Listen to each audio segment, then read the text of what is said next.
Okay, next one is the work done derivation for the single acting reciprocating air compressor. Okay, let's look on this diagram.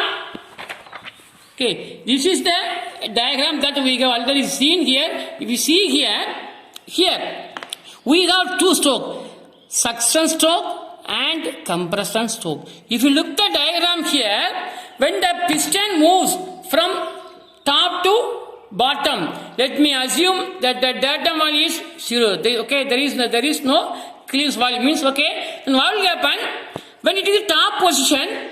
Actually, inlet valve is a non-inlet valve.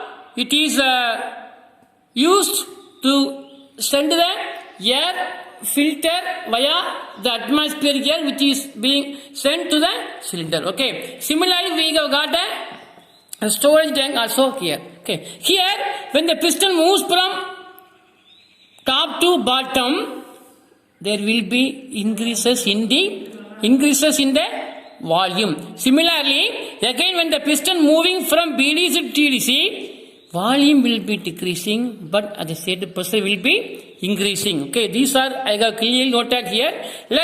I draw the PV diagram. Okay, this is the PV diagram.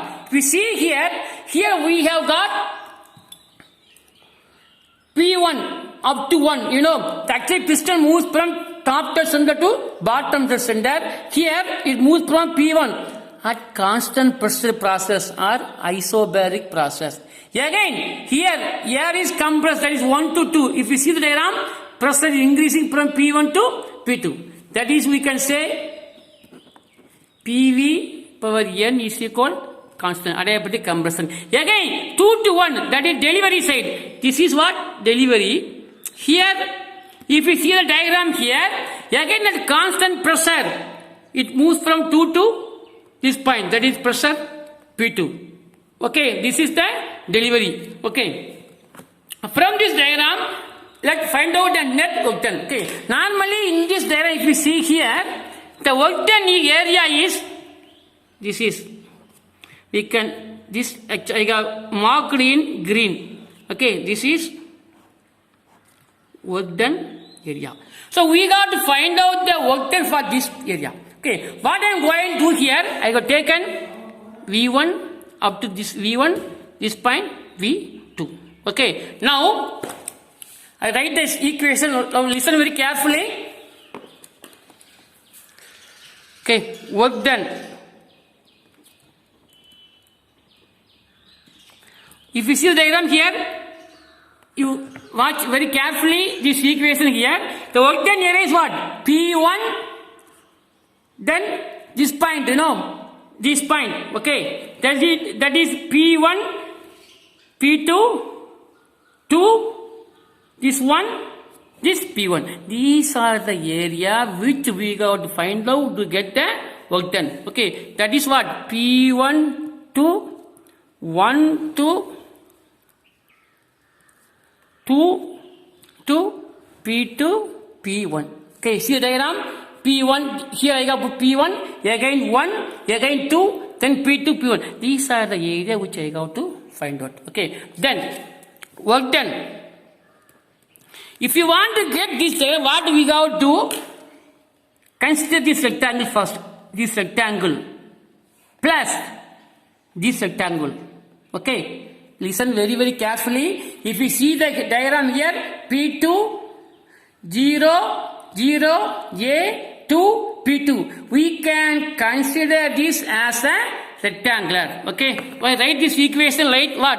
Work done is equal 0, A2, 2, P2, 0. Listen.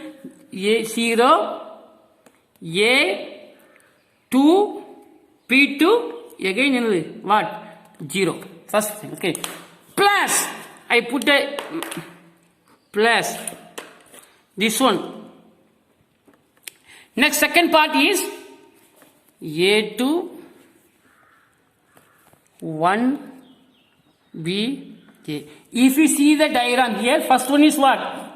A. Where is A? A2, 2, 1, B. This part, okay. A, 2, 1, B. Minus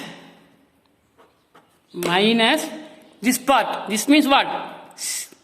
0. Okay, sorry, forget about this equal. 0 to P1 to 1 to B to 0. If you look at the diagram here, this is 0, then P1, 1, B, 0.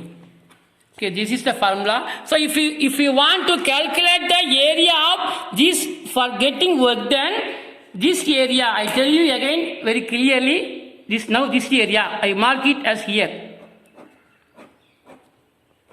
This area plus this area. I mark it one more sketch here. From here, this plus this area, this part. Okay. Minus of this area. Okay, that is what I have produced a separate color. This means so that we will be getting the work done for this. Okay. This is one rectangular. This is one rectangular. If we take this rectangular, the height is what? We have put a height value here. Here, that is the y-axis value we know the x-axis value. Similarly, for this also we know the x-axis value, we know the y-axis value. Okay, now you see the diagram. Okay, so in first case, if you take this first area, the area of this is what? P2, V2. Okay, here P2, V2. So W is equal to what? P2, V2 plus, okay, plus second this one. Okay. This area is actually P2, V2 minus P1, V1 divided by N minus 1. Minus of this rectangular area, that is what? P1, this value how much here? P1 to V1. So, in the minus of P1, V1. I hope now you will understood. I hope I have taken the diagram very clearly. Okay. So, to get the value of this area, we have to add this portion minus of this rectangular. That is the main